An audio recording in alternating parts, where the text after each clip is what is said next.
gotta leave now, it's time to catch the wind.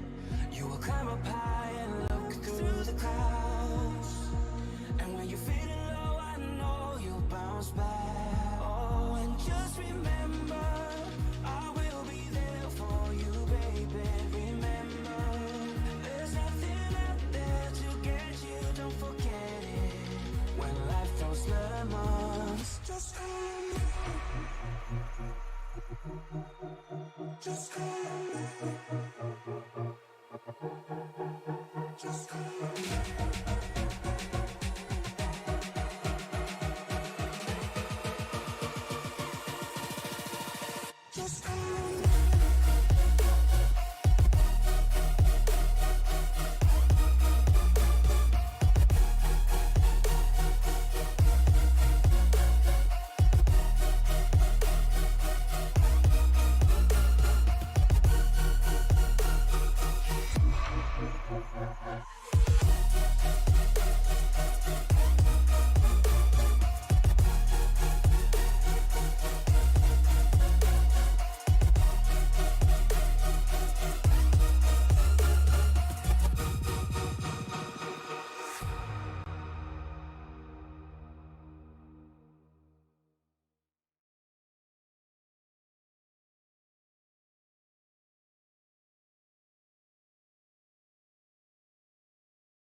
Welcome to Joliet, Illinois. And no, you're not seeing things, folks. We are at the OG Chicagoland racetrack, Chicagoland Speedway, for round number 11 of the Ricmotech Truck Series presented by Extreme Scoring. He's David Motorspa. I'm Tony Trapasso. Thank you so much for making us a part of your Tuesday evening. And Dave, I saw this on the schedule, and I had to do a double take because I saw Chicago and my brain shut off. Certainly is different from what we're seeing in a lot of the other series coming up on SRM this coming week, testing out that new road course. But I'm certainly glad to be here at Chicagoland Speedway. Such a great track. Don't see it often enough, in my opinion. Well, you know, you say testing out that new speedway or the new road course. That's like being the guy that's got to test the brand new design for a flak jacket. Here, jump on this grenade and see if you die. No? But first round of the playoffs. How excited are you, bud?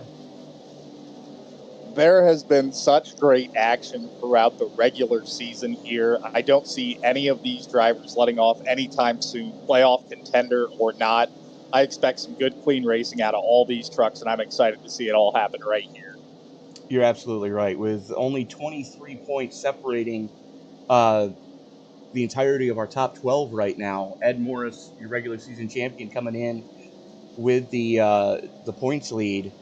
With 124, Rob Hayes coming in at 10:15. So, I mean, there's a lot that can be had. You can gain or lose a ton here tonight, especially with it being a relatively short field. Short field, given some opportunities to make up some points and really make a mark here in the first round of playoffs.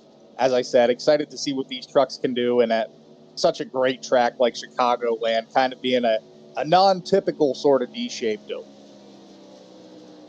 It is. You know, we had the era of what we called the cookie cutter tracks, but as we're looking down from the iRacing blimp right now, if you'll notice, the back, what they consider the back straightaway, is far from straight. You actually never stop turning on this joint, except for maybe a half a second coming out of 4 and a half a second before you go into turn 1. It's a very strange design, but it's what gave this track character when it was in use in the real world. As the hot lap session getting ready to wind on down, right now Dylan Morondo currently sits atop the heap As we get ready to click on over into qualifying, stand by while we get ready to do that. But solo qualifying again here tonight, as we always do. There goes the checkered flag for the practice session. And here comes qualifying. As, again, a short field, and it's the first time this season we've seen Ed Morris Sr. take to the track. I'm excited about this one. And who's going to be the first one to roll it? Survey says Kerry Cleaver. There he is in the Extreme Motorsports Ford F-150. The lone Ford in the field tonight, the first one to start rolling. There is the aforementioned Dylan Morando in the Primetime 27. Justin Lemke in the house tonight in the Dark Horse 35. Beer Store number 99 with Rob Haynes. All four of those trucks are on track right now on their out laps, as Cleaver going to be the first one to take green. And I guess there was a little bit of controversy in the real world this weekend in the truck race at Nashville. Did you hear about that?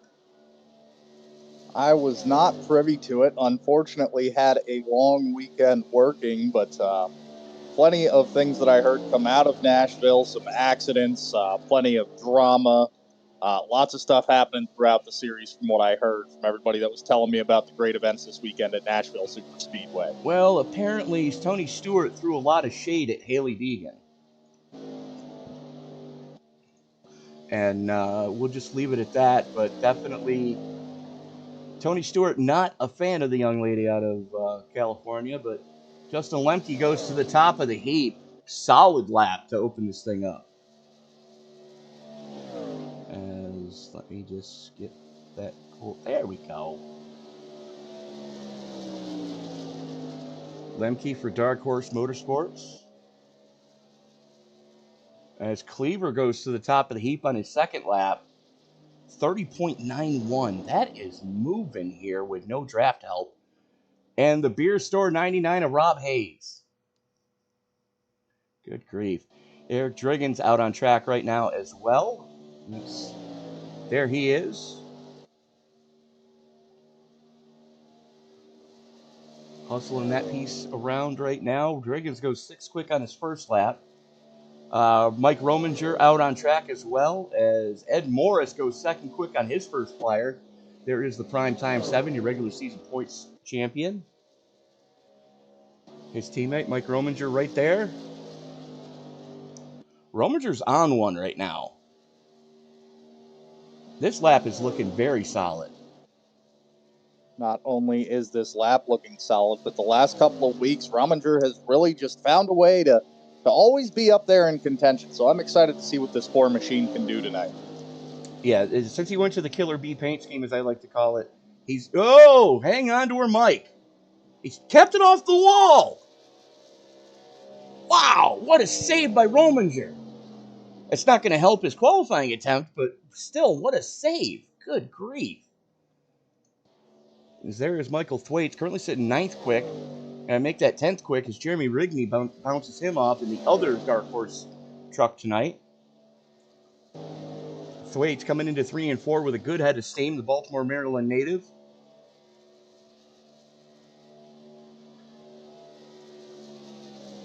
And lap number 2 for Thwaites is going to put him 6th quick. Solid lap. Very solid as Rigney comes across. It's going to improve on him. And Rigney goes up to 4th quick. Another solid lap. Let's see what Josh Wren in the 14 is going to be able to pull off here. In the OSG Chevy Silverado. Chad Osborne starting to roll it in the 24. It's always fun to watch Chad wheel that extreme scoring Toyota around this place. 4 Toyotas for those of you keeping score. Kerry Cleaver, the only Ford. Everything else is a bow tie. As Wren coming down the back chute. Nice and tidy line coming through 3 and 4. And Dave, this is going to be, it's not going to be the fastest we've seen, but it's going to be very solid. Solid lap indeed, making his mark, although coming up 11th quick this time, but I have no doubt that he will make an improvement here, as it looks like he is flying through 1 and 2. That is exactly what we're seeing as Osborne goes through the grass on the back chute. That's going to negate lap 1 for him, so it's going to be a one and done for the 24. As Wren coming off a 4 now for his second lap, he's definitely going to improve on time. And does not improve position. He actually gave up some in the second half of the lap. So that's no bueno. And there's Osborne again. It's going to be this outlap, one green flag attempt, and that's it for the 24 after having an off-track adventure there. As a matter of fact, let's go back and take a look at what lap 1 did start off as for Chad Osborne. And here he is coming across the stripe. He's just taken the green here. This is the replay of what happened. And you're going to see him just touch the apron ever so gently, and it just spits him down the track onto the grass. A very rough apron here at Chicagoland, from that high banking to an absolutely flat apron. Certainly not going to help the handling of those trucks. Yeah, and a lot of that has to do with the fact that we're in triple-digit track temperatures right now. 77-degree ambient air temperature, 42% water grain under cloudy skies, so that's kind of surprising. Those two numbers are going to go together. But 100-degree track temperature definitely playing havoc with these guys as Osborne goes 9th quick on his one and only flyer. And that should about do it for qualifying. Ed Morris Sr. has not presented to track yet. Might be trying to wait to get a little bit of cloud cover, but he's going to have to hustle it, as it's going to take right around 2 minutes to get both laps in. But yeah, opening lap of qualifying, or opening race of the playoffs, the round of 12, and I did not look at that closely. Morris is here, Haynes is here, Thwaites is here, Rominger is here, Mirando's here, Osborne, Rigney, yep, there he is, Wren, Cleaver, and Calo.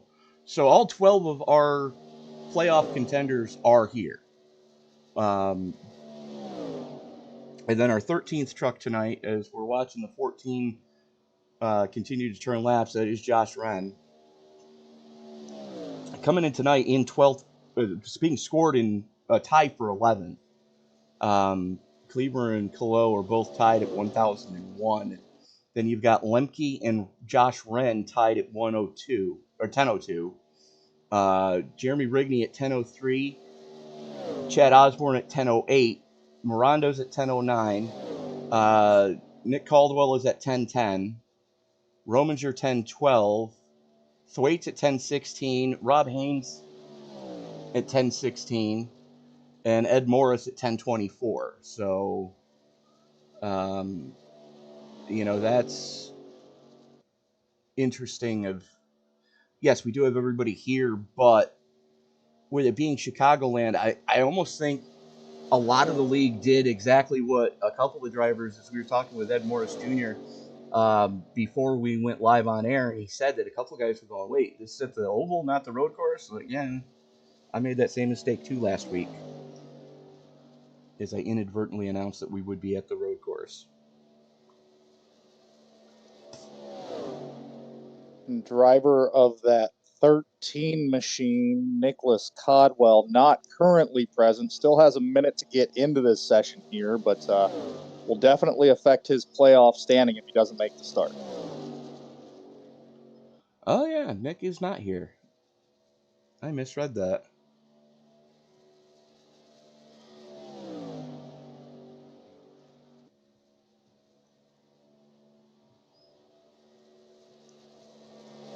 So, who who is here? I think we have everyone else. Just so far, the only one that I've caught off the list is Codwell. Not a huge Right, but we've got 12 mistake drivers that missing have round laid. one. We've got 12 drivers that have already laid time. That's what I'm wondering. Ed Driggin. Morris Sr. is who we're missing for a time. Yeah, but no, I mean in the point standings. Yes. Eric Yes. Driggins. Standing That's who it points, is. Driggins, the The alone. solo out there. Yeah. And that does bring an end to qualifying. So let us get right to it. And tonight's starting grid, setting quick time with a 30.914. That is going to go to Rob Haynes in the beer store number 99. He's going to be joined on the front row with the lone outcrier, one of two that are not in the playoffs that have signed up to run here tonight, Eric Driggins in the primetime number 21. He is going to be outside row 1. Row 2 is going to go to Ed Morris and Jeremy Rigney. Now rounding out the top half of the field, Dylan Mirando and David Calo in row number 3. Dave? Starting off with row number 4, we have Michael Thwaites in the 12 machine with Justin Lemke in the 35 to his outside. Row number 5, we're looking at Chad Osborne in the 24 machine and Kerry Cleaver 69 on the outside. The 11 of Mike Rominger and Josh Wren behind them in the 4 and 14 respectively, and then Ed Morris Sr. in that 5 machine in 13th, rounding off the field tonight. So 13 trucks, 11 of them are in the playoffs, so it's definitely going to be a big points night for some of these guys. And that's going to put a lot of guys behind the 8 ball next week. Come on. Stop it.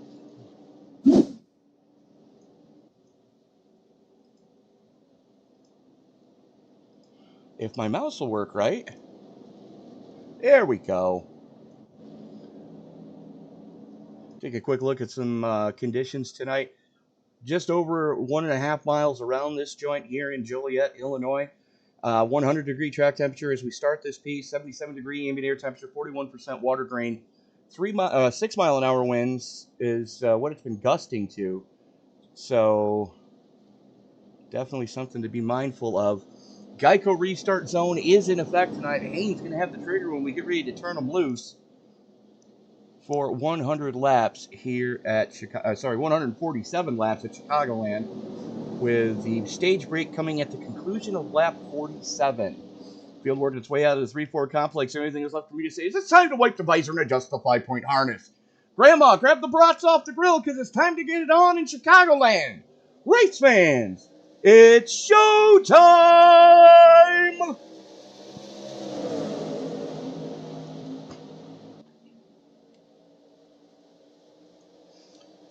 Haynes, Morris, and Driggins all right there. Driggins kind of got hung out to dry there up on that top shelf on the opening lap because you're able to dig so effectively here. But, Dave, this is one of those tracks that we have seen the top lane start to come in, especially after we get about 10 to 15 laps on the tire run. Getting a little bit of worn tire here at Chicagoland is going to send those trucks up just a little bit higher, but doesn't seem to affect their lap times all that much overall. Haynes, of course, having a great jump there off the start, leading the way right now, followed by Morris and Mirando. Definitely have some work to do, and Driggins dropping back just a little bit off our start in the 4th place position right now. Currently running blocker for those other primetime rides up there. But Haynes, Morris, Mirando, Driggins, Thwaites, your top 5 as we currently sit. As Morris and Mirando running stem to stern like we have seen so many times over the past handful of weeks. Those two guys are just, they work so well together, it's scary. Drivers that are comfortable with each other certainly have seen enough of each other throughout this season. And they just work together so great, right? We saw it last week at the Super Speedway, just nose to tail quite often. It paid off for them. They got great finishes last week. Certainly can't complain about how well they work together. Has to be an advantage here at Chicagoland, even though it looks like they're running just a tad slower than our leader right now. There has to be some strategy in play there. Well, the problem with being the leader is you don't know if you're going too hard until it's too late. And I dare say that's probably what Rob Haynes is doing right now, because he knows who's behind him. He knows how strong Morris and Mirondo are, especially late in the runs. So he's trying to jackrabbit and get as far away from them as possible, as working on lap 5 of 143 here tonight.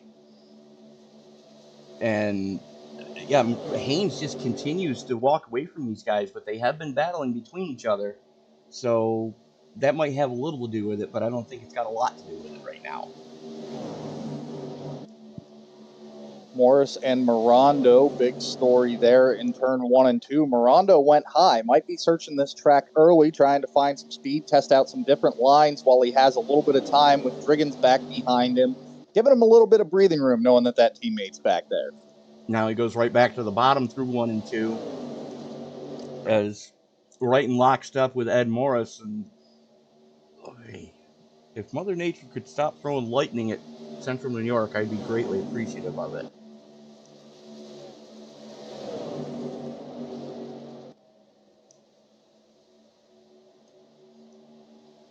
And Mirondo and Morris continue to run stem to stern for second place, pulling just a little bit of a gap on the 21 of Driggins right now. But your biggest mover is that killer bee of Mike Rominger. And that 4 ride's currently sitting +6 up to 5th. Certainly taking every position he can and every opportunity he can right now. That 4 machine making his way through the field, now up to the bumper of Driggins, looking to make it another position that he can gain here, and certainly eyeing up that 3rd and 4th spot of Mirondo and Morris. Or I'm sorry, 2nd and 3rd spot of Mirondo and Morris. Close enough. What's a couple spots between your friends? We're checking on the backside of the top 10. Jed Osborne up into 7th, as he's got Jeremy Grigney all over him.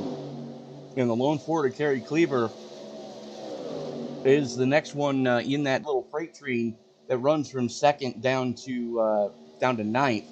And then you got about a 1.5 seconds back to David Pillow in the 15.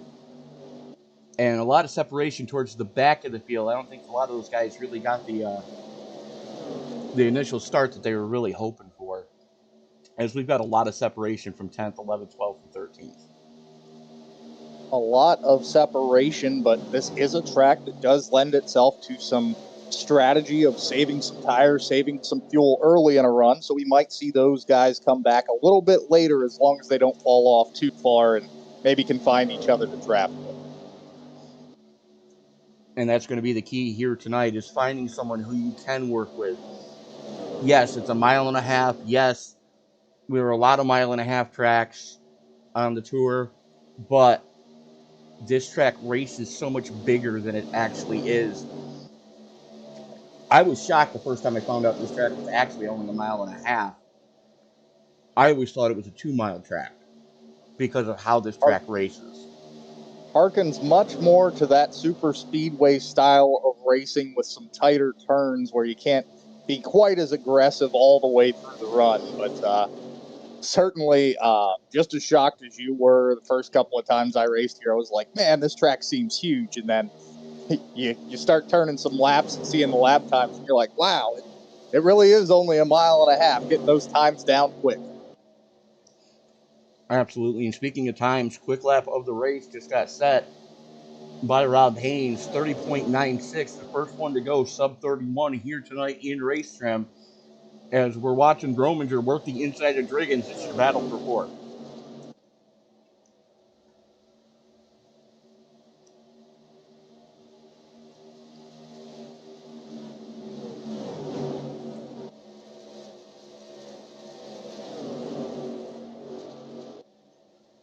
See Chad Osborne back there trying to get one wound up on the second lane, as Rominger drops down to the apron to throw the block, protecting that inside lane going into 1.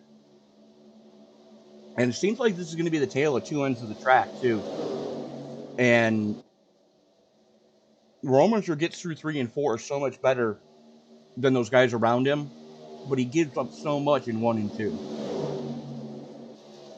It's certainly hard to tell from looking at this track, especially in different camera angles and even from the cockpit, it's hard to tell that there is such a difference between turns 1 and 2 and 3 and 4 here at Chicagoland.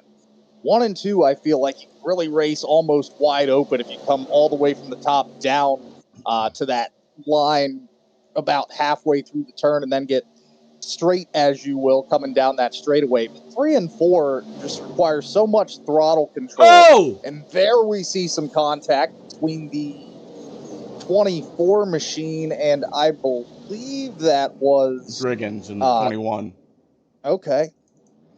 And let's go back and see what did happen between these two guys.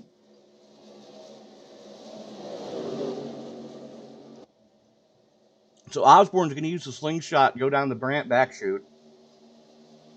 And then I don't know if Driggins came down more, but we're definitely going to be able to get to the eye in the sky and see what did happen from high above.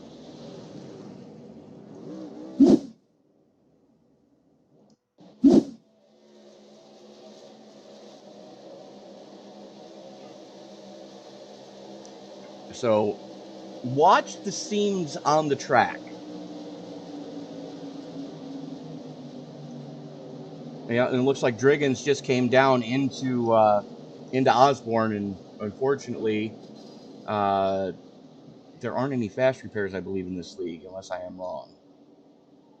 I don't believe that there are, of course, just miscue there between the 24 and the 21 fighting over the same real estate. And you see the result here. 24 machine banged up pretty good, and 21 machine didn't look like it had a terrible amount of damage, but certainly going to feel the effects of that at a track where it is a lot more draft dependent than you would expect from a mile and a half. Oh, you can see that the 21's completely pancaked the right side of that truck.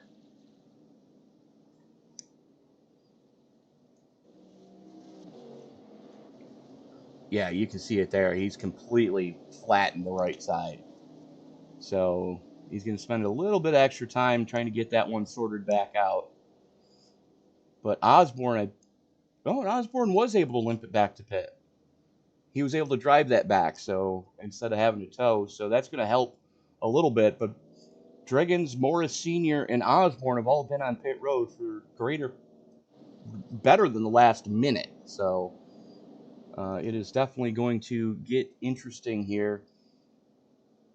As we did see everybody come down pit road that time. And with 5 total sets of tires to get them through this evening, I think it's a little too early, but I can understand why some of these guys did it, because this league is notorious for having long green flag runs.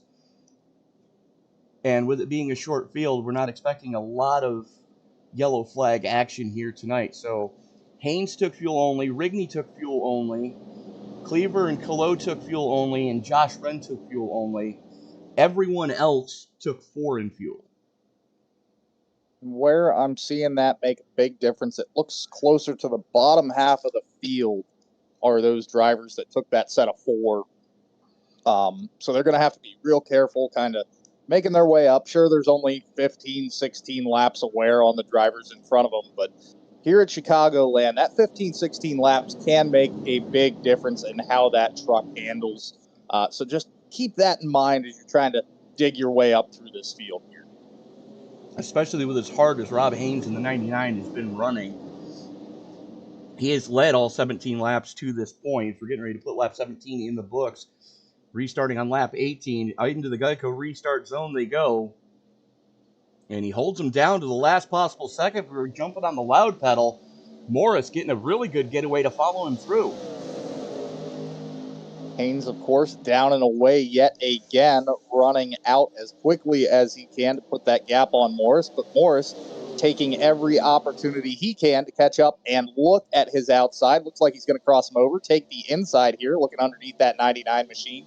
7 on the inside, going into 3 and 4. And that's what fresh tires can do for you. Even only after 15 laps, you can still send it so much harder in the corners, at least in the early going. And this is going to be the first test that Haynes has seen tonight, as he had led all 17 previous laps now we're at the point where we're gonna see what a late race long tire stop run is gonna look like.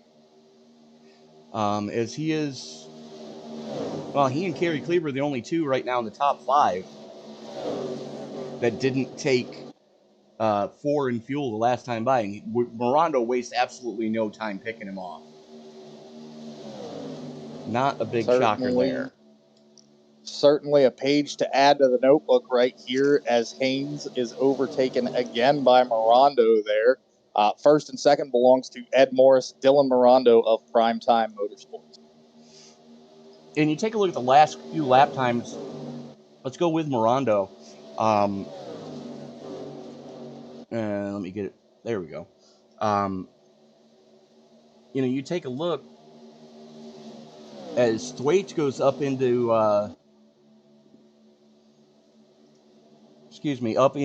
third place now. Let's take a look at Rominger and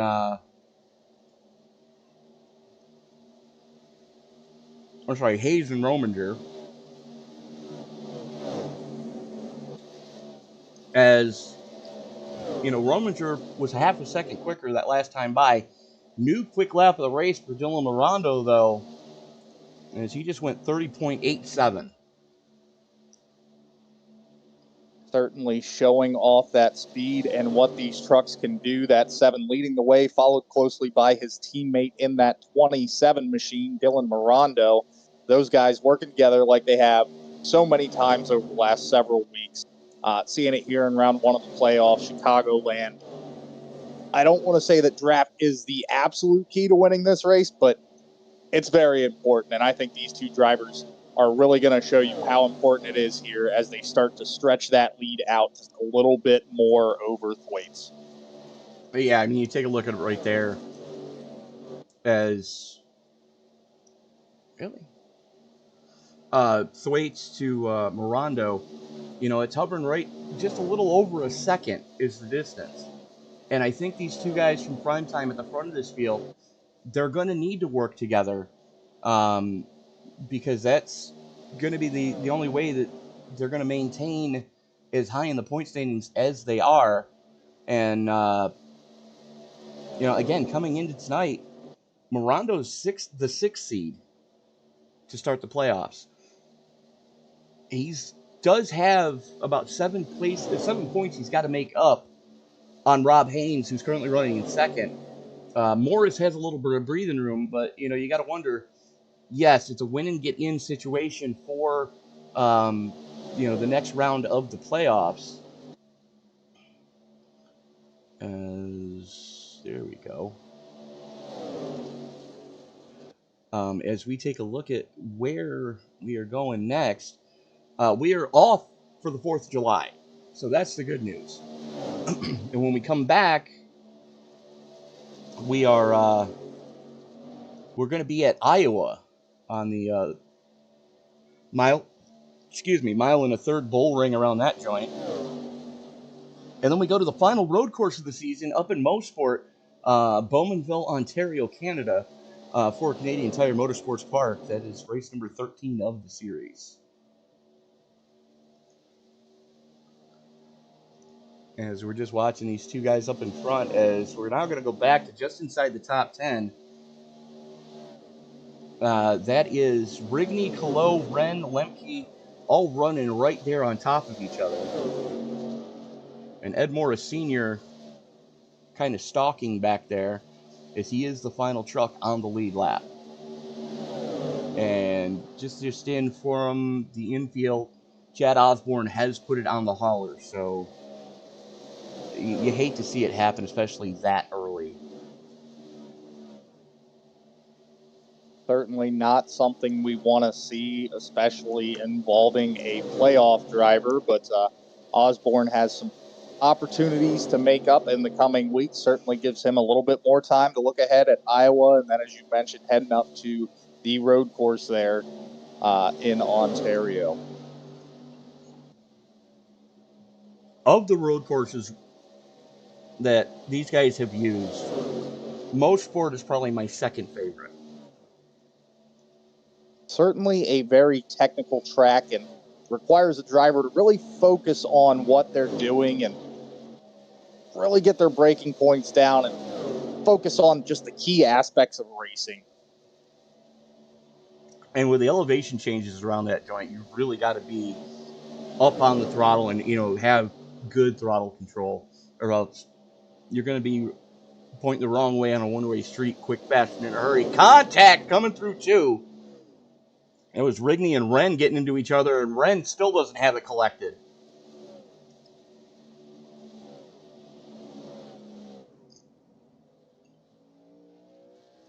'14 machine down through the infield, able to keep it off the wall, but certainly now well off the pace. Has to get that truck back up to speed, but looks like he will have no problem doing that here.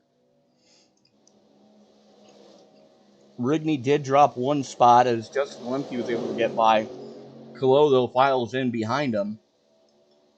So those two Dark Horse Toyotas, both running in the top 10 right now, 7th and 8th respectively. So, two evenly matched teammates there. And we've got two more at the front. As while we were watching all that mess, Dylan Mirando did wrestle the lead away from Ed Morris.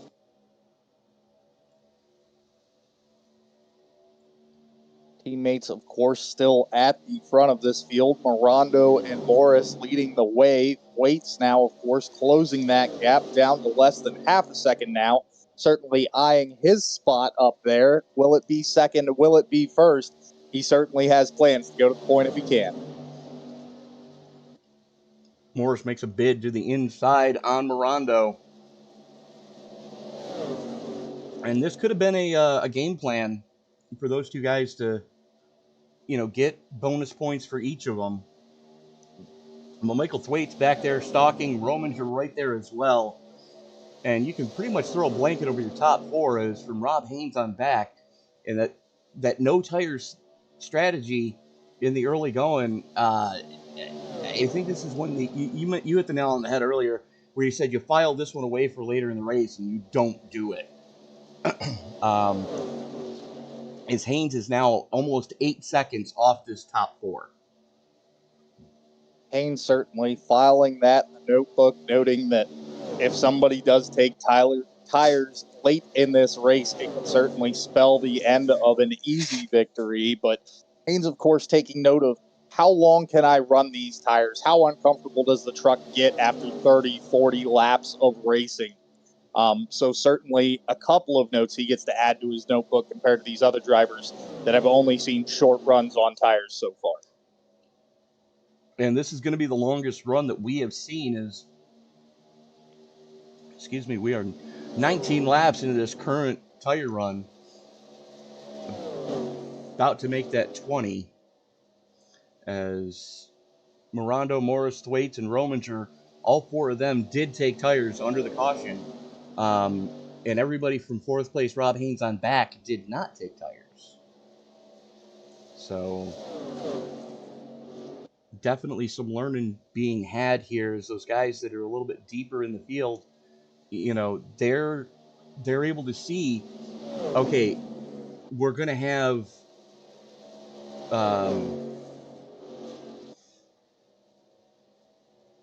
about 35 laps on these tires when we do have the stage caution. How bad is the tire wear after 35 laps as opposed to just after 25? So, or 20, if as the case were. But Mirando and Morris can. Sorry. Go ahead. Certainly some strategies getting played out.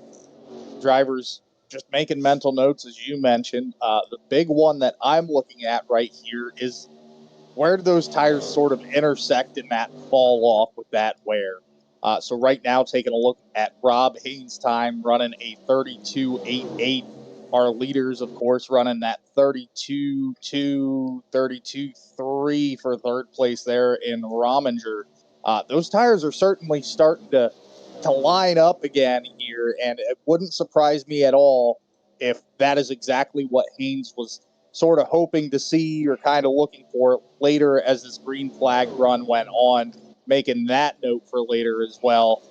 How long do I have to wait before those new tires come back to me if I had to race on those old tires? It doesn't look like they really are. And just as I say that, they're not coming back. Because they're not coming back yet, but we are right at that point. He went too hard too soon, in my opinion. Yes, he led the first 17 circuits of this place, but at what cost? You know, we don't really know exactly how hard he was pushing and how much Morris Morando and company were saving during that first tire run. So, you know, there's a lot of unknowns right now, and unfortunately, Haynes has about 10 and a half seconds to make up to catch Michael Thwaites in fourth place, and that is definitely no bueno for what he wants to see. As we go back to the front of this piece,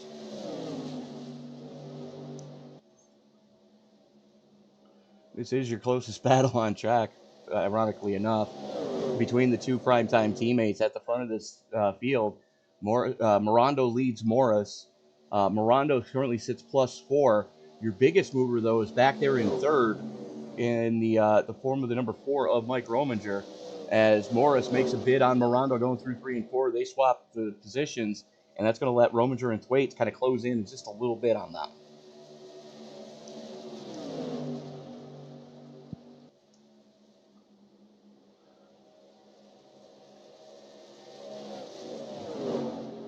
As Thwaites sending it to the real high side, just seeing what he can get up there.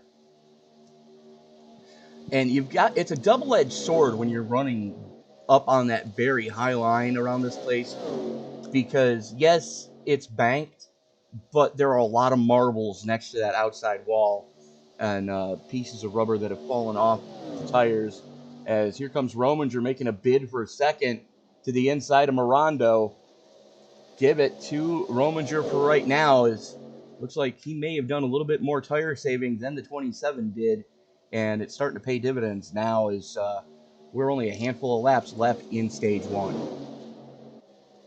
Sliding up, securing that position for Machine, of course, taking it no look back in the rear view as he starts to pull away from the 27 now.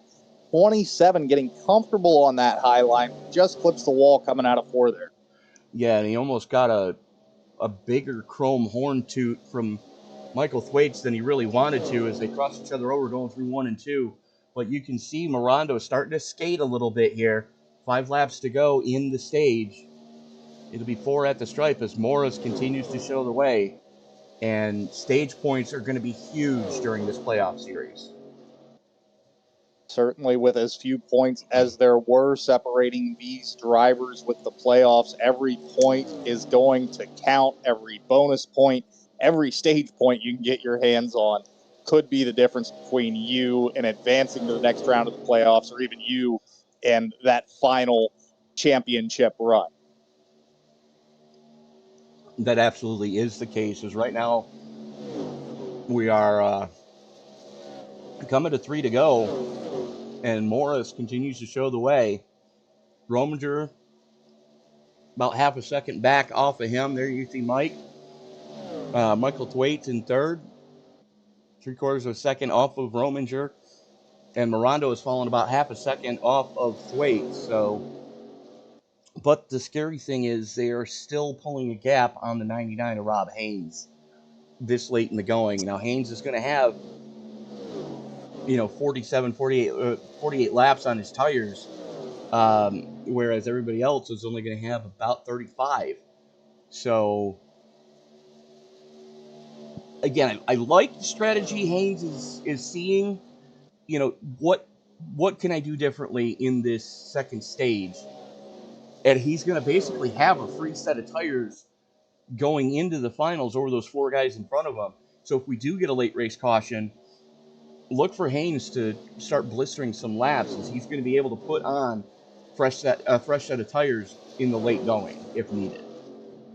Exactly, and I think that is the key of this strategy. Haynes, of course, knowing I'm going to be slow up to the end of the stage, but I'm going to have that security for later on in the race and see exactly how it could play out, knowing that these guys just did that strategy to me on this pit stop during the caution. And the other thing, too, is if we do get a long green flag run like these guys are notorious for, we're going to, as here we go, battle for the stage win. Moritz throws the block on Rominger coming to the stripe, and there is the caution flag. Morris, Rominger, Thwaites, Morando, Haynes, Lemke, Cleaver, Kilo, Rigney, and Morris all getting stage points. And with that, we're going to step away, pay a couple bills, and we'll be back right after this. Ricmotech high-performance sim racing equipment. Whether you're just looking to have fun, train for race day, or become a serious esports competitor, Ricmotech has you covered.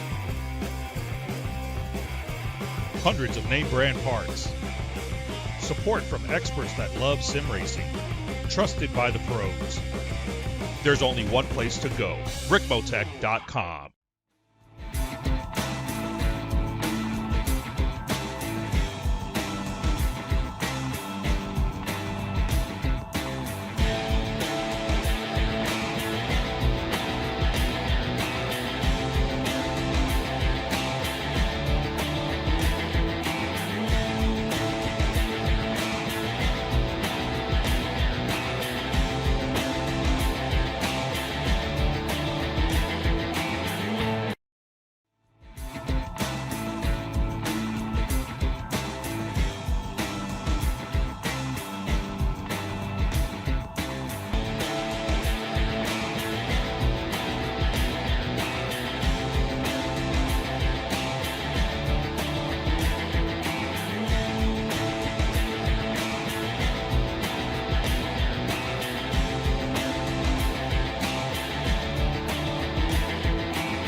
Ricmotech high-performance sim racing equipment.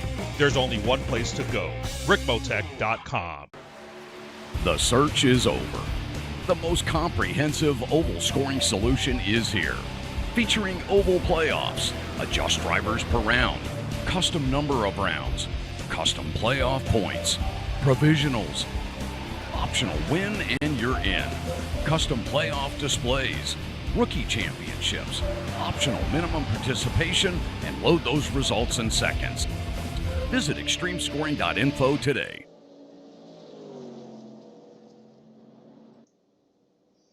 And we are back at Chicagoland Speedway, stage 1 in the books, as we are going to reach out now, as soon as I can find him. There he is. We are going to reach out to the man who won stage 1. And Dave, I believe you've got Ed Morris with you now. Ed, this is David and Tony up in the booth. You got me? I got you, man. Great to hear from you. Congrats on that stage win. The first part of that run, we saw you chasing down the 99 machine. Of course, the second half of that run, leading the way for quite a good portion of it. How good does it feel to get that first stage of the playoffs in the books with you at the top of the chart? Yeah, we almost didn't get that. We coasted in the pit road on fumes there, so we were really tight on fuel. So, but it was good. We was able to get that first stage win and got some good momentum going through the rest of this race. Trying to play strategy here and saving fuel now as we're sitting here pacing with one to green. So it's going to be close. Best of luck to you, Ed. Great. Thanks, man. You could hear it there. He was on fumes, so even with pitting, as hard as those guys were racing each other, fuel might come into play. This is going to be a fuel mileage race whether we want it to or not. Certainly seeing the effects of fuel mileage then, putting these guys right around that 34, 35 lap mark for a tank of gas will make the strategies interesting going forward here. It definitely will be doing that, as Morris and Thwaite's going to lead us back to green, as Rob Haynes now on the same tire strategy as everybody around him. This could This is going to be his first real test, as he is in traffic but on fresh tires. So look for that 99 Toyota to start climbing forward, as right now he's working the inside of Thwaites going into one. Certainly taking no time to make it known that he started this race as the leader, wants to get back up there. Great restart from him. He's making his way down to 3 and 4, catching that low line, trying to close the gap on Morris, who had the advantage here off that restart. And if you take a look back there from about 4th on back, that is an absolute brawl going on, as you got Lemke, Rominger, Cleaver, Rigney, Colo, Morando all right on top of each other. Best time to make up positions is when everyone is bunched up after that restart. Drivers certainly taking any advantage they can get here with that bundle of trucks, just battling it out, trying to get positions, trying to show their dominance, and get a couple extra points along the way. As Rob Haynes back to the front of the field. And you got to wonder how much of that was Haynes taking it and how much was that Morris giving it and trying to go into fuel conservation mode here in the early going, as Morris being the lead truck for most of that second tire run. You know, he was punching the hole in the air for everybody behind him. Certainly using up quite a bit more fuel, perhaps opting to try to save a little bit more here, see if he can stretch that run a little bit farther this time, and chasing down the 99 machine right now. He's just riding in second, but we're watching this battle back here with Rigney, Colo, Rominger, and Morando running stem to stern, as Rominger looks to the inside of Colo going into 3. And you know, Dave, you've driven here in this ride. How much do you worry about tire wear running that low line? It certainly is something that I keep in the back of my mind as a driver.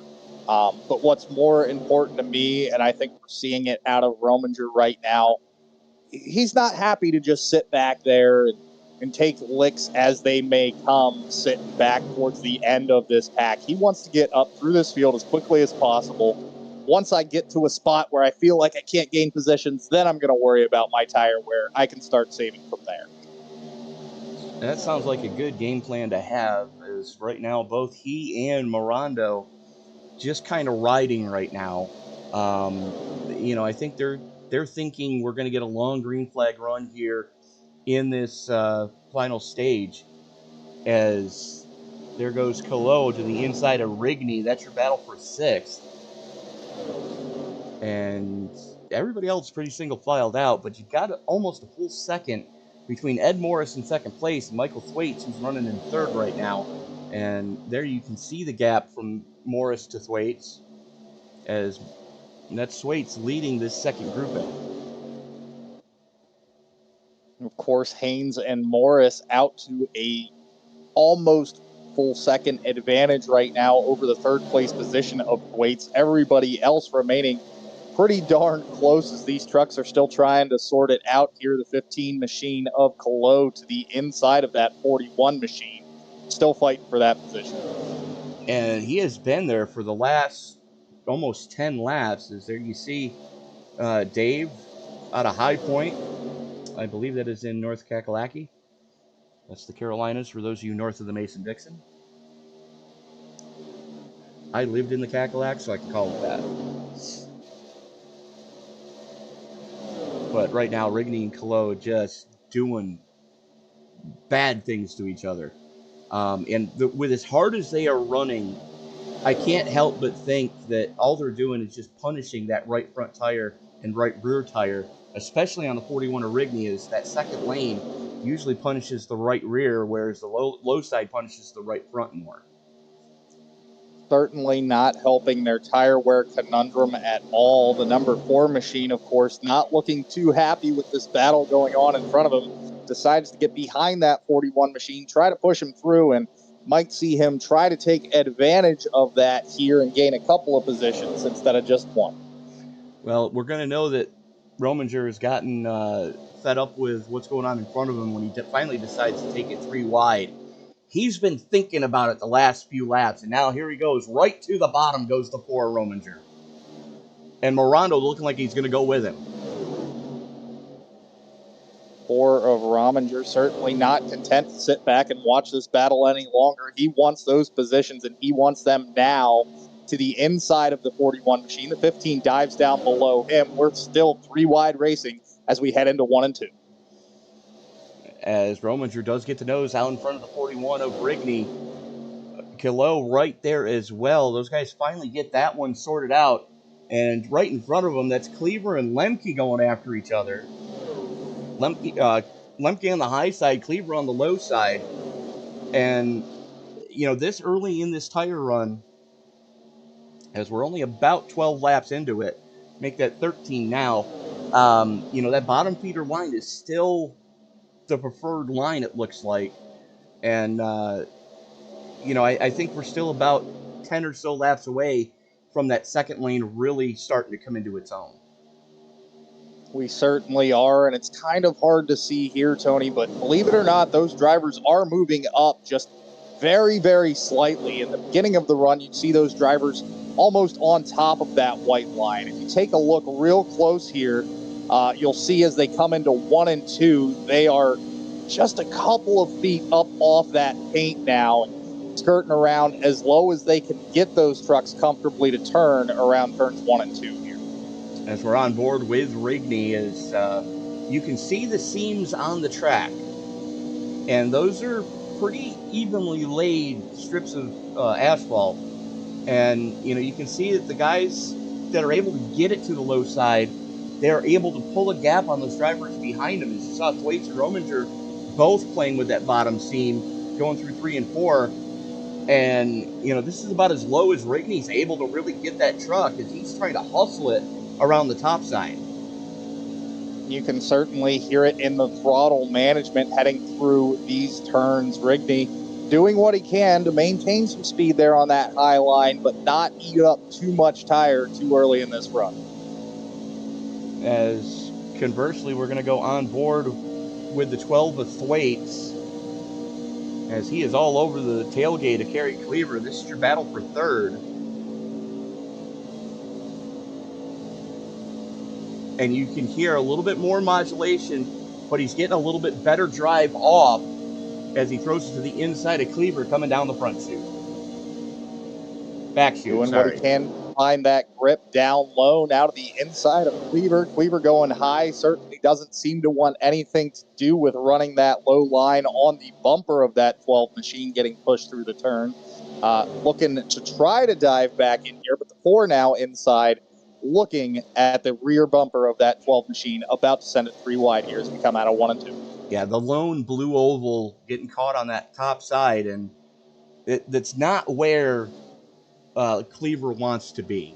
He wants to get to that lower side, maybe not quite as low as Thwaites and Rominger are running, but he definitely wants to get lower than he is. And you could see it there on corner exit. He wanted to come down, but Rominger was there.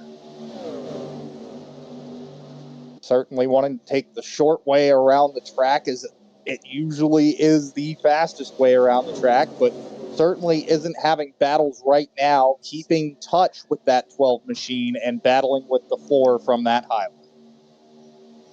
So Haynes and Morris, your first 2 drivers, are almost 3 full seconds to the good over this quartet being led by Thwaites in the 12. Rominger's backed off a little bit as he was doing battle with the 69 of Cleaver. Cleaver has been able to slot in between Rominger and Lemke in the 35.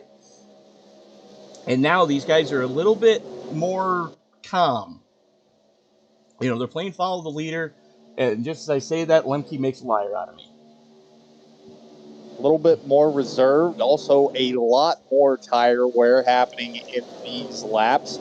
As these tires start to wear out a bit more. I don't know if it's just a feeling as a driver, but I can say from driving here, that truck just seems to hit a point where it falls off. And you can certainly see it in the way these drivers are driving right now. Almost nobody making an absolute dive for that white line, just trying to ease it down there as nice and smoothly as they can and making their way back up as they come to the straightaway. Well, that's one of the things we've seen, especially in the next-gen cars, when they rolled out the latest tire model in iRacing. These tires, they'd fall off a little bit gradually at a time. They used to, be able to go hard for maybe 10 laps, and then, you would steadily get slower from there. Now, the tires stay under you a little bit longer, but when they do crest the hill, it's like jumping off the edge of the Grand Canyon. An absolute wall. It just falls right off.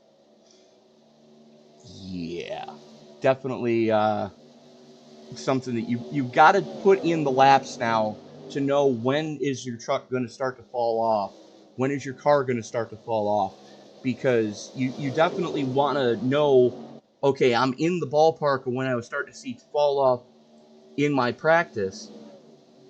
Now I've got to start, elbows up. I've got to start really modulating that throttle carefully, as we've got a bid for the lead as Morris looks to the outside of Haynes coming across the stripe. Morris taking the longer way around, looking like he's going to get it done, though. 99 dropping in behind him, trying to catch a little bit of that draft and immediately dropping back down to the low line. Might be looking for a crossover move here in a lap or two, trying to just close that gap up and get close enough proximity to really contest that first place spot. Unfortunately, I think we just saw what has been the bane of Rob Haynes' existence all season. He went too hard too early in this fresh tire run.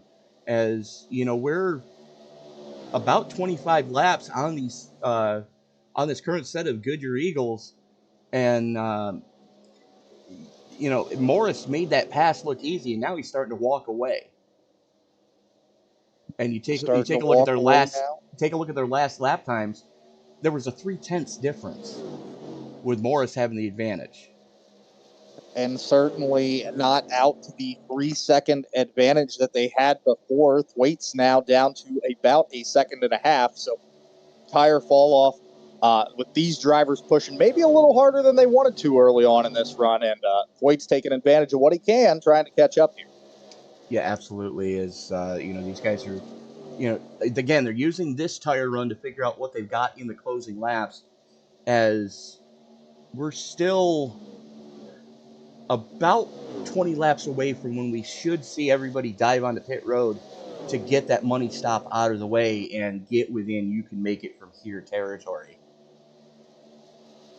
About 20 laps away from that, crossing that 20 to 30-ish lap mark here shortly. We're looking at trucks maybe making it within the next 10 where they can pit without running out of fuel. Maybe some drivers saving a little bit more in the draft here.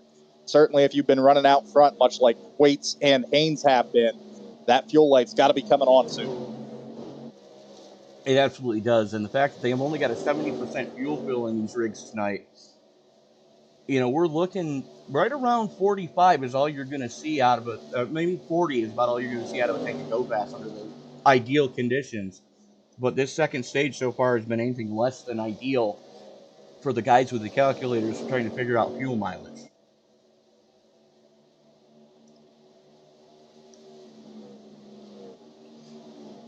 And so we're watching this battle for fifth between Cleaver, Lemke, and Mirondo as they run stem to stern.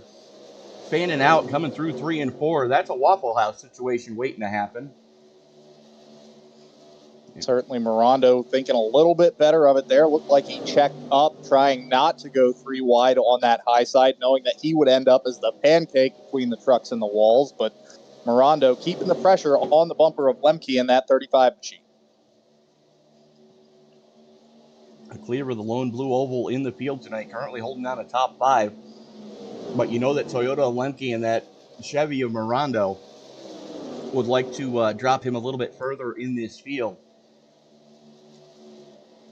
But right now, these guys are just flat getting it.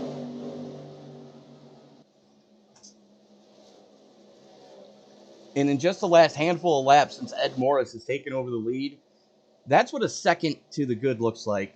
Because there you see Rob Haynes behind him, and that's Michael Thwaite about a second behind Haynes.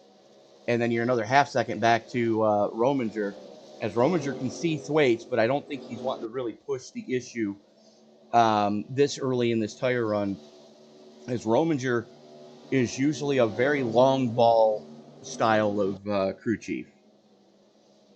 Certainly getting towards the end of this fuel and tire run here. The 4 machine possibly just looking to sniff a little bit of the draft off that 12, close enough gap that he can pit closer to these leaders, but not wear out too much tire where he's going to start falling back off and losing that timing.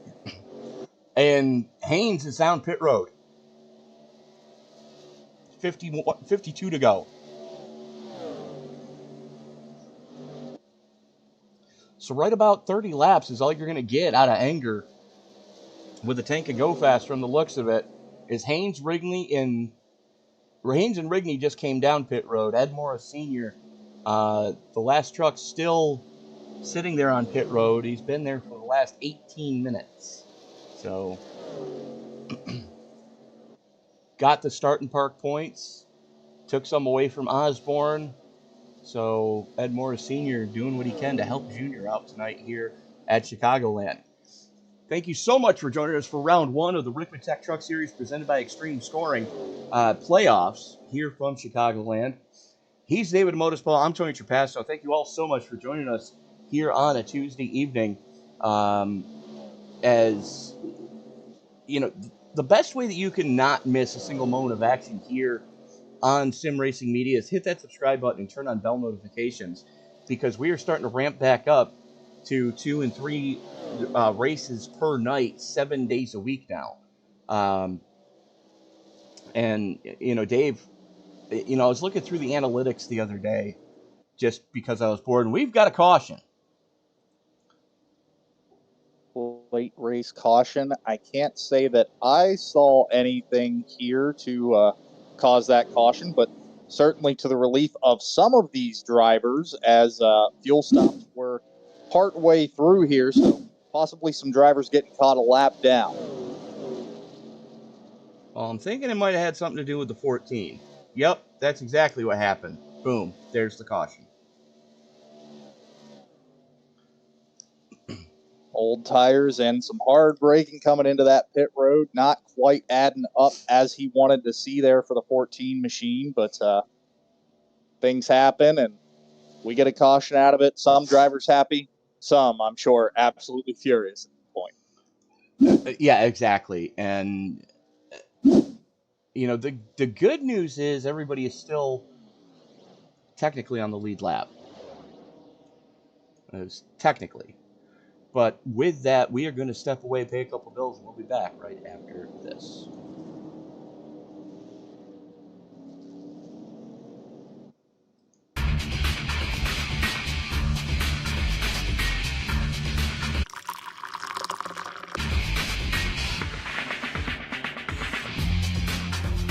Allow Extreme Scoring to do the work for you.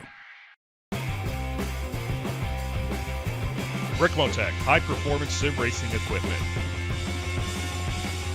Whether you're just looking to have fun, train for race day, or become a serious esports competitor, Ricmotech has you covered. Hundreds of name brand parts. Support from experts that love sim racing. Trusted by the pros. There's only one place to go, Ricmotech.com.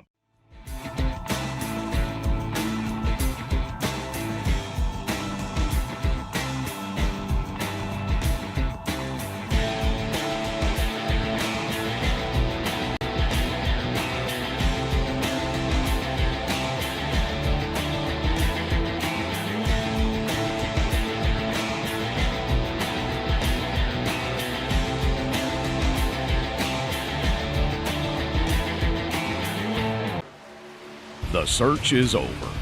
The most comprehensive oval scoring solution is here. Featuring oval playoffs, adjust drivers per round, custom number of rounds, custom playoff points, provisionals, optional win and you're in, custom playoff displays, rookie championships, optional minimum participation, and load those results in seconds. Visit extremescoring.info today. The search is over. The most comprehensive oval scoring solution is here. Featuring oval playoffs, adjust drivers per round, custom number of rounds, custom playoff points, provisionals, optional win and you're in, custom playoff displays, rookie championships, optional minimum participation, and load those results in seconds. Visit extremescoring.info today.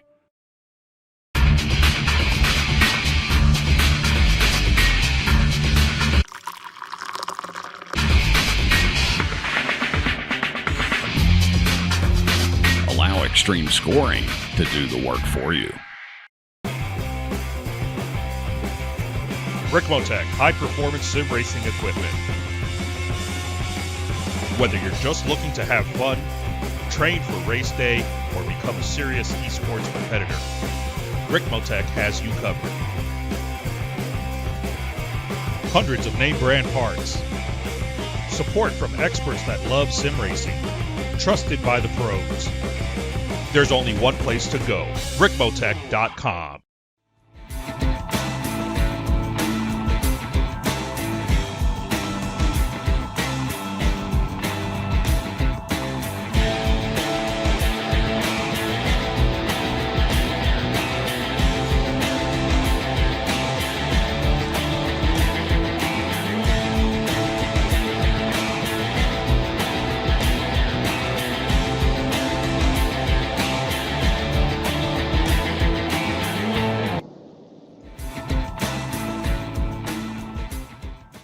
And we are back at Chicagoland in Joliet, Illinois for the first round of the Ricmotech Truck Series presented by Extreme Scoring Playoffs. He's David Motorsport. I'm Tony Trapasso. Thank you so much for making this part of your Tuesday evening or whatever day of the week it is when you're watching this in replay. But Ed Morris getting basically a reprieve there as the 99 of Haynes had gone down pit road. Lights are out on the pace car. Morris has the button one more time. Haynes using the wave around to get back on the lead lap. Morondo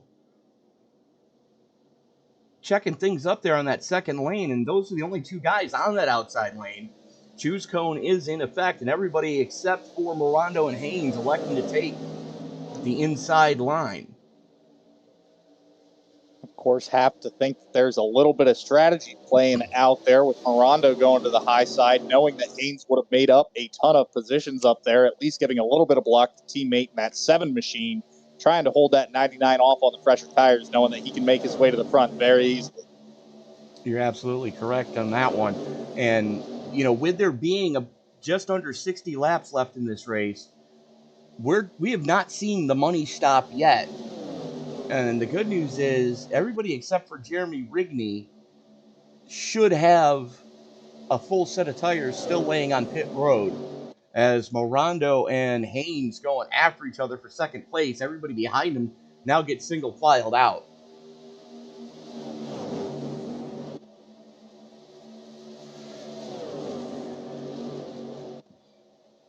And as we saw in the first two tire stints, that inside lane is where you want to be until about 15 to 20 laps into a tire run. Then you want to start working your way up the track.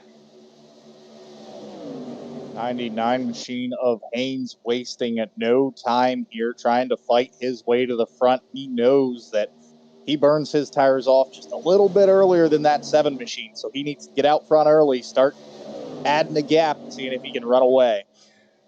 I think his best course of action would be to just try to follow Ed Morris around for the next 15 or so laps and then see what he's got, because if he can stay with Morris, chances are he's not going to use as much tire as he has been and give Morris that late run advantage.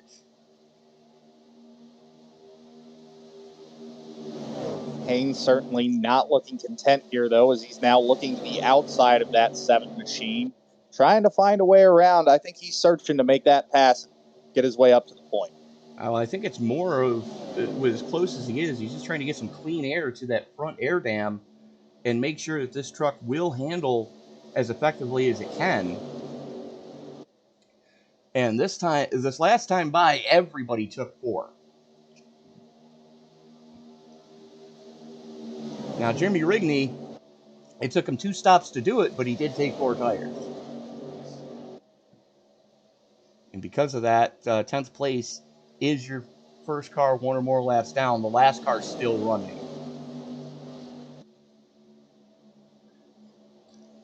Right now, Morris, Haynes, Mirando, Rominger, Thwaites, your top 5.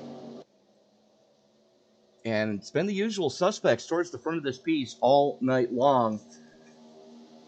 And Dave, I think we saw the how treacherous that transition coming off of turn 4, trying to get to pit road can be at speed. Certainly is not easy pit road to hit, having to get woed up to, I believe, 45 miles an hour here. And it's just so hard coming off that bank at 3 and 4. You're thinking about getting the truck slowed down, and sometimes things just don't line up the way you hope, and quite easy to get spun around here. Especially if you're running solo behind the wheel and you don't have anybody up on the pit box to figure out your tire strategy, to figure out your fuel strategy. You're very busy from the time you start to hit the brakes in turn 3 to the time you actually hit your pit box. You're having to check tires, you're having to check fuel, you're having to, get the truck woed down. You're having to be up on the wheel at the same time. So, a lot of these guys have things quick keyed, and the best place to get your button boxes for being able to do that, Ricmotech.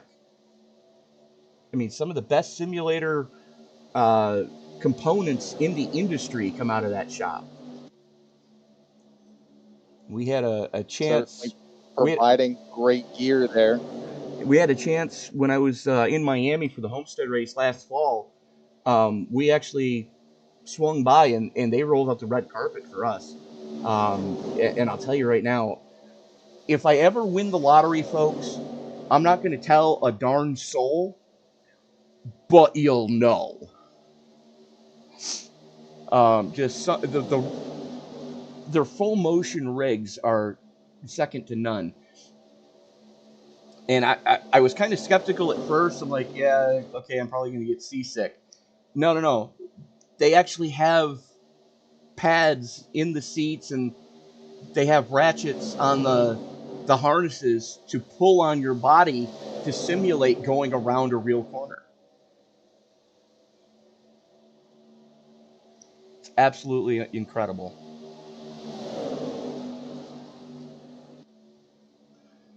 Morris, Haynes, Mirando, Thwaites, Rominger, all right there. Lemke back there in the 35, just kind of stalking your top 5 right now. And then he's got some breathing room back to Kerry Cleaver. Matter of fact, the bottom half of the field has quite a gap to make up. Haynes might have been waiting to make that move, but now the 27 forcing his hand, forcing him up high. Mirando to the inside of that 99 machine as Thwaites now pushes him past the 99 machine. Thwaites taking advantage, getting that move where he can, and now the 4 machine to the inside, leaving that 99 stuck on that outside high line. Not where a driver wants to be this early in a tire. Definitely not where you want to be, but the fact that everybody is still relatively within striking distance of each other, it's not do or die yet, as we are getting close to the century mark. As a matter of fact, we are working lap 100 now, as Morris, Mirando, Thwaites, Rominger, Hayes, and Lemke now run stem to stern, 2 seconds over Kerry Cleaver, and Jeremy Rigney just went back down pit road. And we see a lot of right side damage, and yep, looks like he might be putting it on the hauler. And he is.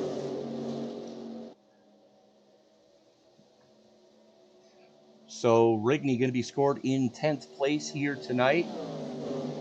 It's not disastrous, but definitely not how he was hoping to start the playoffs. Certainly not how he envisioned round 1 of his playoffs going, but with enough damage to that truck, they didn't think they could get it quite back up to par into competition. So Rigney taking that one behind the wall here, and hoping that the bleeding stops with just that 10th place finish there. As we are watching that battle for second, third, and fourth, that's Thwaites, Mirando, and Rominger. And Rominger continuing to just feed off the bottom line. He's actually running lower than anyone else at this deep into a tire run. Have to think that he saved just a little bit more tire than everyone else, or is certainly being that much more aggressive, willing to burn that tire with some sort of strategy in mind as we're getting closer to the end of this race and certainly closer to our money stop. Still don't believe that we've seen it quite yet, as nobody should have enough fuel to make it to the end from their last stop here. No, we're already 20 laps into this current fuel run, and we saw from the first stage, and we heard from Ed Morris after winning the stage, he came down on lap 15, and he almost ran out of gas trying to get back to his pit box for the stage caution. So we're probably 10 or so laps from seeing, the next round of pit stops take place, at which point you will be in you can make it from here territory. Again, if we get a late race caution, that throws all that strategy out the window because everybody's going to dive down and top off the tanks.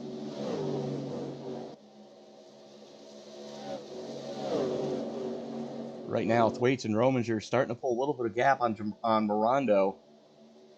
And Rob Haynes is just fallen off the cliff, as they say. Slowest truck on track last time by. And then not very typical of Haynes to be dropping back like he is, either having a problem in that 99 machine or certainly trying to set a different pace than our race leader right now. That 7 machine just absolutely tearing it up, a full 0.8 of a second ahead of the 12 machine right now. Thwaites trying to chase him down with Rominger and Hill. These guys are definitely picking him up and laying him down. Last time by, it was a little bit closer. Only half a tenth of a second there. But you're absolutely right. Morris is starting to come back to Thwaites and Rominger. So you got to wonder, did Morris go harder than those other 2 trucks around him? And how badly is this going to hurt by the time they get to that money stop? But you also have to think Morris out there laying these laps time solo, the 4 and 12 machine, of course, giving each other just that little bit of help with that draft. And they've got the 27 right there with them.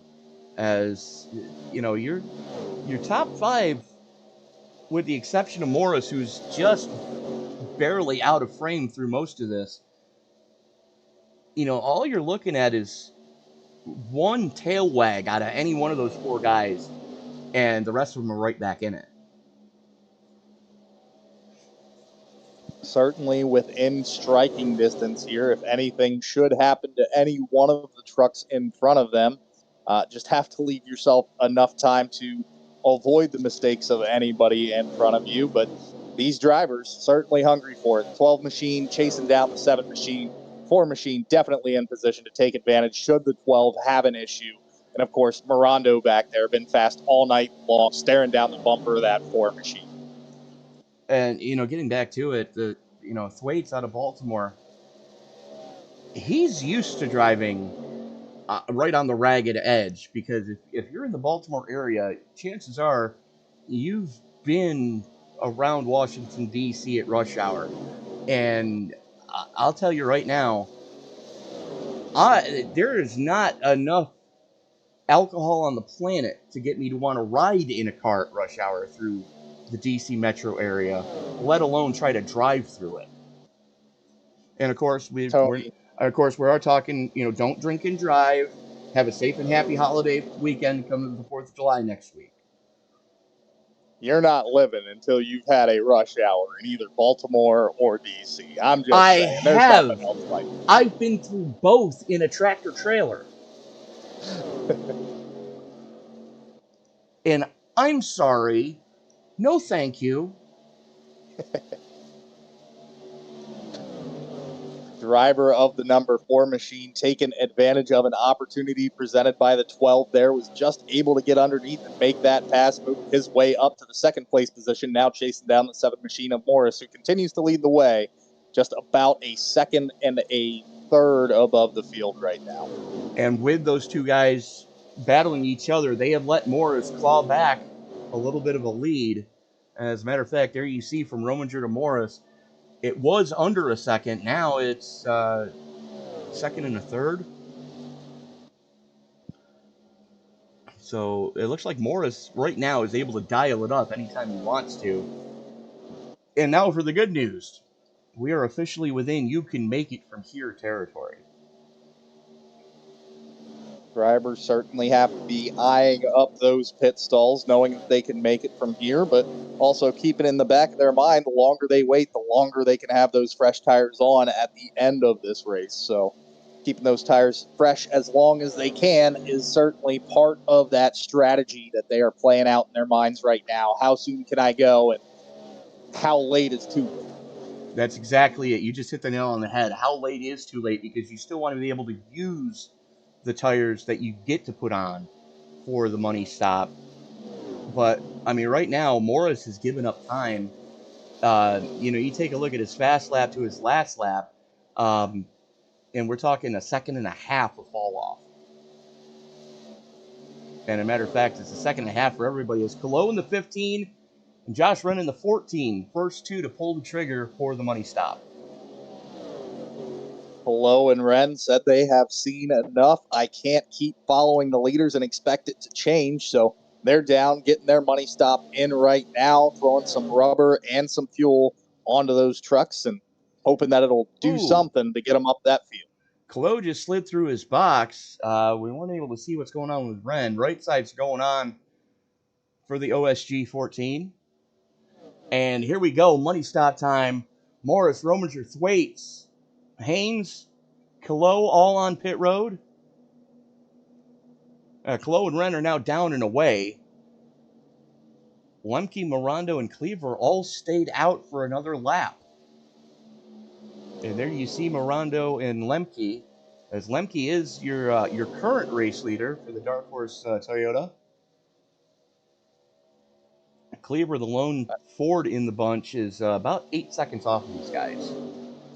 Lemke, of course, most likely seeing an opportunity there to get a bonus point for a lap led, knowing that he's pretty far back in this lineup right now. Get the bonus points where you can, make those points count.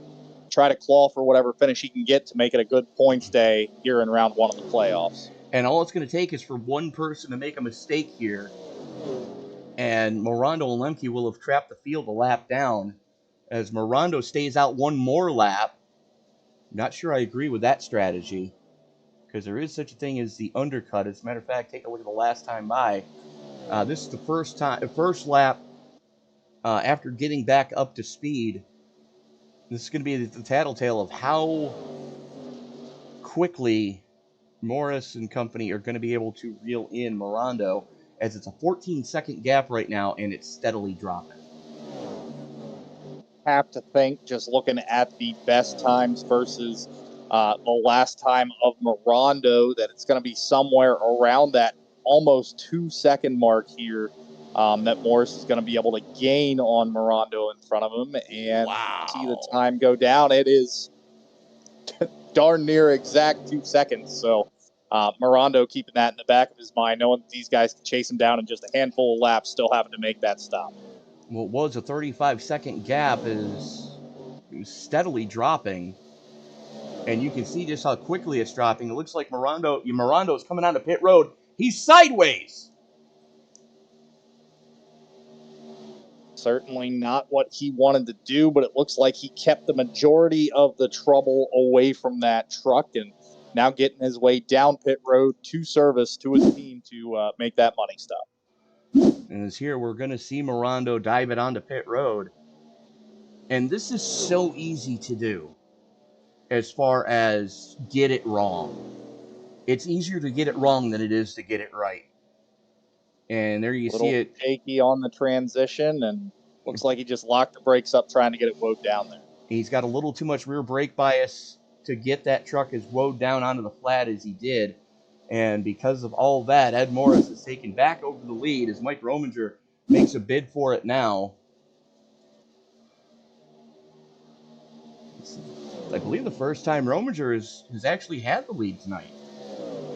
Rominger making his way to the point now, and I believe you are correct. Our highest moving driver or most positions gained at plus 10. So certainly having an absolute great day right now, but having to contend with that 7 machine in his mirror isn't going to be easy. Morris has led quite a few laps here and knows what he needs to do. Looking at the backside of this race, just a handful to go, really. Well, when you really think about it too, you take a look at your top 3 coming into tonight, and it's Morris, Haynes, Thwaites, and Rominger. That's your top 4, and that's where they've been basically running all race long. Now Rominger getting that all-important bonus point. He's 12 off of Morris coming into tonight. So, and Morris already got 2 bonus points on him, 1 for leading a lap and 1 for leading the most laps here tonight. On top of that, Morris also compiling that stage win, so piling up points where he can. And, Mike sees an opportunity, got to take it. And if he can keep that 7 in his rear view, it's certainly going to be a great day for that 4 team. Well, you know what? Let's take a look at what he is seeing out his rear view. As there you see Morris as we are on board with Mike Rominger.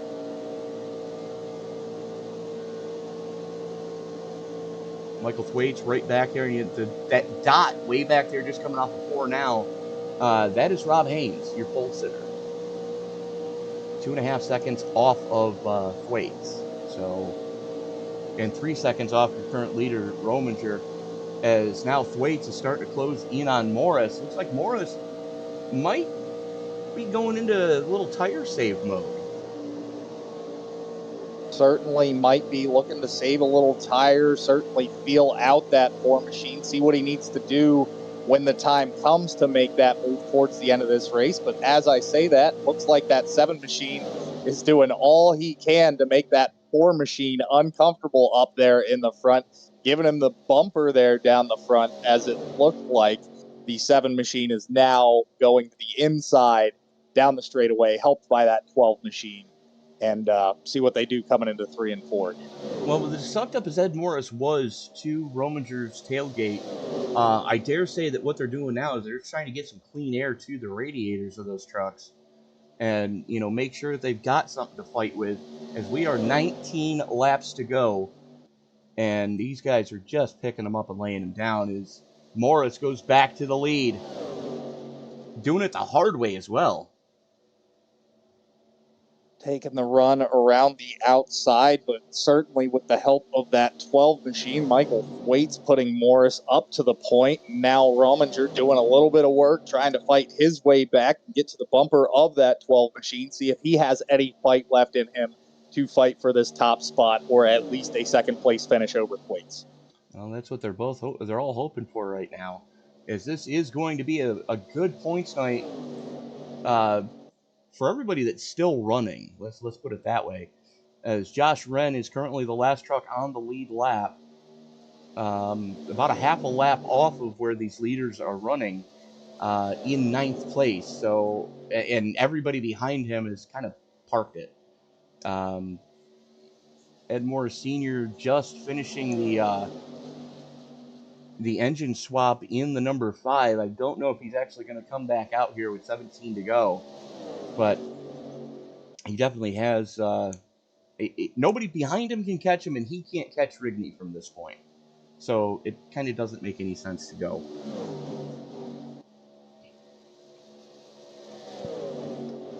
The guy that's been at the front of this race for a lot of it, out of Bloomingdale, Georgia, that of course is Ed Morris Jr.,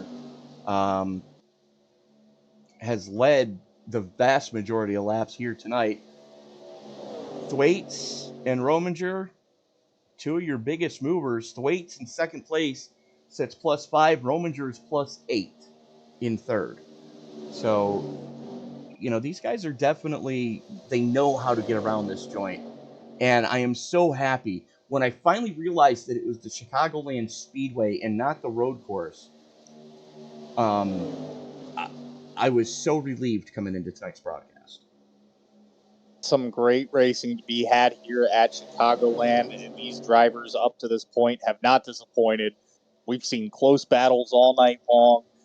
The 12 machine, the 4 machine, of course, working their way up through the field to get where they have been. The 12 machine now looking to the inside of the 7 machine of Morris. Thwaites down low, not quite able to complete the pass here, coming to the line, but he does manage to just squeak it out right at the line to get a lap led there.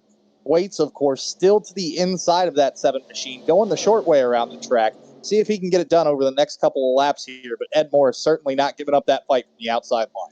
I think that was more of, I'm going to go up here and let you try to get that bonus point, buddy, as all 3 of the guys at the front of this field are working, I believe are working for prime time. Don't quote me on that, but let me just double check my facts. Yes. Thwaites, Rominger, and Morris are all running with prime time here tonight. So, you know, these guys are, you know, they're trying to do what they've got to do as a team. Because one thing we didn't mention coming into tonight is the team standings, which right now Primetime has a 157-point lead over Caldwell Racing. Tonight certainly helping solidify that lead with a 1-2-3 finish as we sit right now. Those drivers are to it in almost 3 seconds to the good over our 4th place contender, Rob Haynes, right now. So not a whole lot in the way of somebody challenging them for that podium. Should be a great night for Primetime, regardless of which driver makes their way down to victory lane. And there you can see the gap between Rominger and Haynes. And, you know, it is what it is right now. And these guys are trying to make the biggest advantage of it that they can.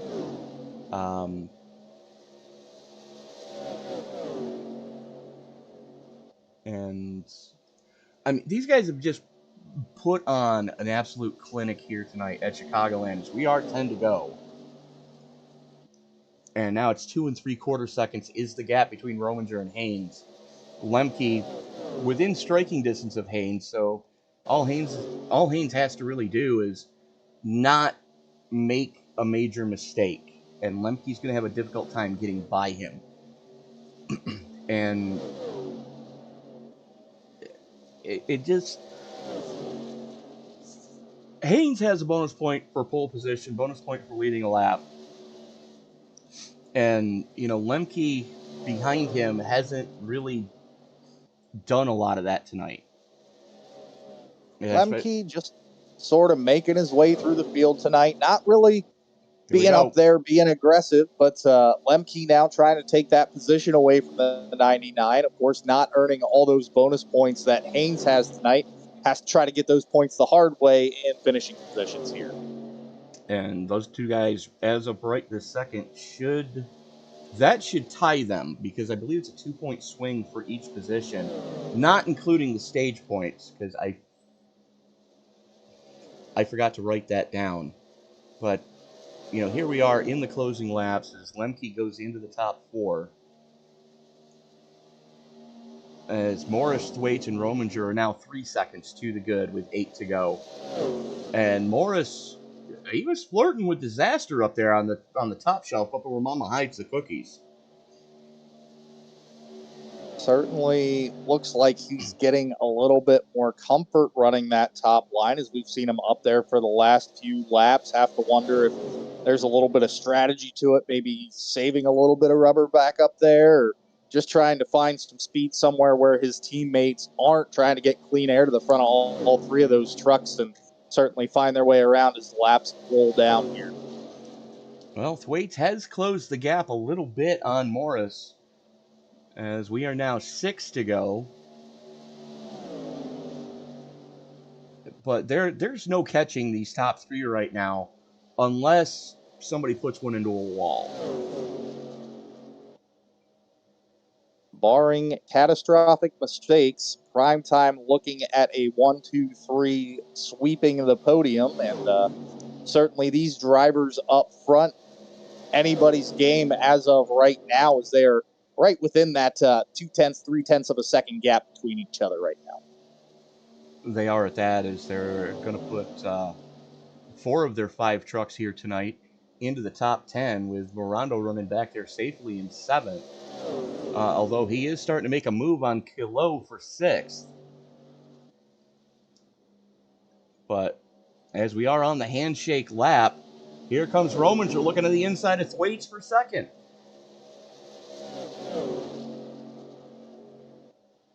Teammates, of course, running up front for the end of this race, giving each other plenty of room to make that pass. But a point's a point, right? You know, at what time in this race do you say, okay, I know we're teammates, but it's playoff round 1. I got to get the best position I can get. Certainly looks like right here, right around that 4 to go, 5 to go mark, Rominger decided, you know what? We've helped each other long enough. We're out to a good enough lead. I'm going to try to fight for the positions I can get and try to go for that win now. As we are coming into 3 to go, and Rominger's gotten by Thwaites, now sets his sights on trying to reel in Ed Morris, who Ed Morris has finally turned the wick up here in the late going. And I think you hit the nail on the head earlier when you said Morris was just trying to save some tire by running that extreme high line and not really pushing on that truck. He's already stepped out to almost half a second to the good over this battle for 2nd between his 2 teammates. Morris, of course, knowing that the writing is on the wall between teammates and knowing that when it comes down to it, the last few laps, teammates or not, everybody wants to win. You're absolutely correct there, but right now we are 2 to go. Popsicle sticks in the air. Morris continues to show the way, using that extreme high line to keep that truck wound up and carry the momentum down the Brandt back chute. As now Rominger's starting to clip into him. He's clipping into that lead steadily, and now pulls alongside, coming through 3 and 4. We are racing back to checkers. Racing back to the line, and less than a tenth currently separates our 1st and 2nd spot. Rominger to the inside. Ed Morris running that high line where he has been for at least the last 10 laps. Poor Machine going to try to get it done here, going down the back straightaway, heading into 3 and 4. But will it be enough to beat that 7 Machine all wound up back to the line? That 4 Machine down low. Looks like he has the advantage for now, but Rominger has to pull out and get up in front of that 7 Machine if he has any chance to beat him back to the line. They come battling for it. 4 Machine just edges out the 7 Machine for the win by about half a truck length. 12 Machine, Michael Thwaites coming home 3rd. That was a heck of a last handful of laps out of these 3 guys. Racing hard, but racing cleanly, and that is so refreshing to see in any league. But there is your race winner, Mike Rominger, for the Chevy.com shop online Chevy Silverado, the Killer Bee, as I like to call it.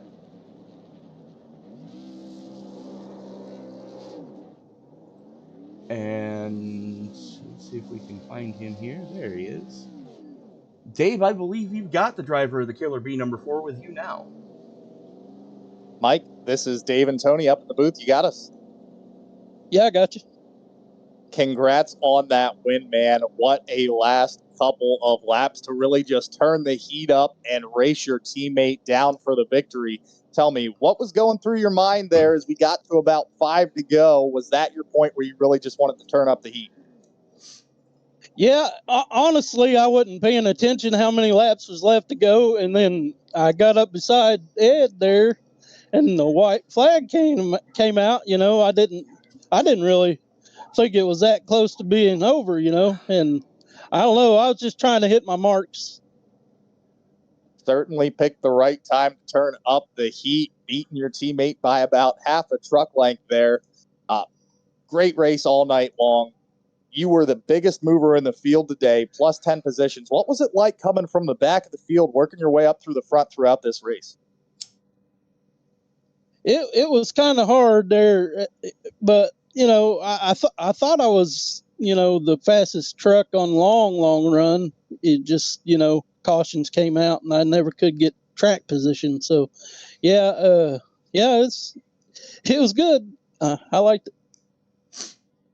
Certainly a great finish for round one here of our playoffs. Going to give you this opportunity for some thank you sponsors and shout outs. Yeah, I'd like to thank everybody down Primetime. They let me run down there. I'm usually on their team, but this year I was a free agent, so A little more of a draft. Yeah, I'd like to thank you guys up in the booth for putting on the show every week. Ed for being a good, president, and Rick Donathan for the owner of the league, and Ricmotech for sponsoring the league. So, yeah, thank you. All right, Mike, congrats again on the win here at Chicagoland. We're going to send you back to your team to celebrate. Thank you. And joining me now is the driver of the Primetime number 7, the man that led the most laps here tonight and came up half a truck length short at the stripe. Ed Morris can't be too disappointed, especially with the big points lead you had coming into tonight to begin with. No, I'm not disappointed. It was a great run tonight. This was a long race. A lot of strategy. Tires were right on the mark. We didn't have anything to play with. Fuel was real close.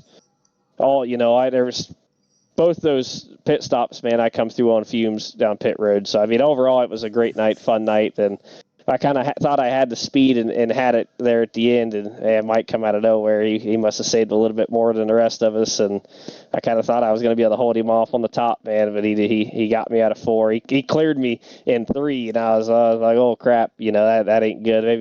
Maybe I could pull the run, but it wasn't enough. Well, how much fun was it in the closing laps of this piece? Is for about the last 20 or so laps, you, Thwaites, and Rominger were running right there stem to stern with each other. Yeah, it was. I was hoping maybe, we were all kind of saving early in that run, to give it, that way we had more at the end. And I got about halfway through that run, and I was okay, time to go. And I moved up to the top, and I was pushing as much as I could just to the end, and I couldn't break away from these guys. These guys were fast. I was hoping I would be able to bridge some type of a gap. I was able to do it earlier in the night, running that top side late in the run, at least to a second or so. I was hoping I could bridge a little bit to where I'd have a little bit of a safety net, but I wasn't able to do it. Well, we have next week off for the 4th of July holiday, as and Canada Day for Rob Haynes, who finished 5th tonight. But we come back at Iowa for round number 2, race number 2 of round 1 of the playoffs. And what are your thoughts going into the Buckeye State? Or not the Buckeye State, the Potato State. That is one of my favorite tracks. I'm really looking forward to Iowa. I've been looking forward to it all season. We're going to be strong there. I'd say everybody better bring their A game because I'm tough to beat at Iowa. All right, Ed Morris, congratulations on the podium to open up the playoffs. Who do you need to thank before we turn you loose to go celebrate? Just everybody here at Extreme Motorsports, all the staff, all the sponsors, Ricmotech, Frank, and those guys over there, Extreme Scoring, you guys over at Sim Racing Media for the broadcasts and all the help you guys give with race control and everything that you guys do. And everybody back over at Primetime. We had a really strong running team tonight. We were racing each other, trying to beat each other there. So congrats to all those guys, Mike Thwaites, Mike Rominger, Dylan Rando. All those guys were really fast, and they had really good trucks tonight. So good run for all of us. All right. Ed Morris, congratulations. It was great to, by the way, you talked to your dad, tell him it was great to see him back out on the track for the first time this season, that I can recall anyways. But I think this was his second race, I think. Yeah, and I missed the first one, unfortunately. But have a healthy and safe 4th of July weekend, and we will see you in 2 weeks at Iowa. Will do, man. Appreciate it. You guys too. And Dave, I believe you've got the man who's got the broom to sweep the podium for Primetime with you now. Mike Thwaites, this is Dave up in the booth. You got me. I got you. Great run out there tonight. Coming home third place. Of course, nothing to laugh at here in the first round of the playoffs. Tell me what was going through your mind there towards that last run. Lining up 1, 2, 3 with a teammate there and just really running out those last couple of laps, knowing when do I turn up the heat? When do I try to run away? And where did you kind of decide to turn up the heat yourself and really start fighting Mike for that position as you guys were battling for second and third there? Honestly, I was just running my race, just, trying to run my strategy and just save a little bit of tires there in the beginning of the run. Try not to wear them out too quick. And it kind of worked a little bit at the beginning of the run. I don't know. I think Mike was just trying to save tires because that the way he passed me with 2 to go and then able to run Ed down was pretty crazy. I can't believe the tires held there on the bottom because when I was trying to fight Ed those last couple of laps, the bottom was just not working out for me. And I think I just wore my tires out. And it was a good run, though. Good race.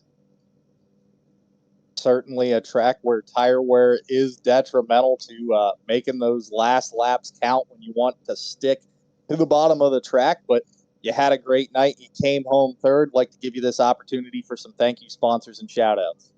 Yeah, of course. Thank my teammates. They did a good job tonight. They had good runs. Thank you everything that Ed does. Extreme Motorsports. It's a great league. Everything you guys do in the booth, Sim Racing Media. You guys are great up here. Fun watching, looking back on the interviews and stuff and seeing how people's view of the races are. And then, of course, Ricmotech. I've been on sponsor for a long time, so. All right. Well, thank you for that. We're going to send you back to your team to go ahead and celebrate sweeping that podium tonight. I appreciate it. Have a good night, guys.